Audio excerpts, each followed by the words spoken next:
c'est un exploit historique, pardon, parce que en fait, on attendait qu'Eliud Kipchoge batte son record.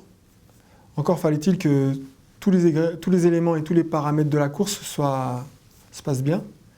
Et le scénario de la course s'est pas passé comme il devait se passer.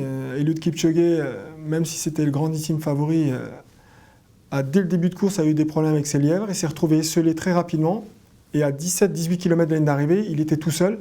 Et là, en demi-fond et en fond, quand on fait une tentative contre le record du monde, se retrouver dans des conditions similaires, à 99 chances sur 100 qu'on ne batte pas le record. Et lui, il a continué à accélérer, il a pris ses responsabilités, il a été au bout, il a réalisé un exploit physique et sportif monumental parce qu'il bat le record du monde, pas de 2-3 secondes, il lui met plus d'1 minute 15 et ça prouve, et ça récompense surtout le plus grand marathonien de tous les temps. On savait qu'il avait les capacités à battre ce record, mais la question c'était quand et comment, et il l'a montré de la plus belle des manières.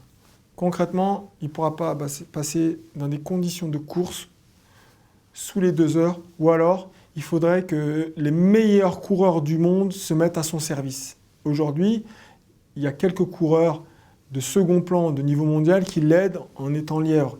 Mais il faudrait que ce soit des coureurs de classe mondiale comme Mo Farah ou Kenenisa Bekele qui se mettent lièvre pour Kipchoge, et on pourrait peut-être assister à quelque chose d'incroyable, c'est-à-dire un premier athlète sous les 2 heures. Mais encore, ça dépendrait beaucoup de choses, des conditions météo, des conditions de course, des ravitaillements. Je ne pense pas qu'à l'heure actuelle, on ait un athlète qui soit capable de courir moins de 2 heures dans des conditions de course.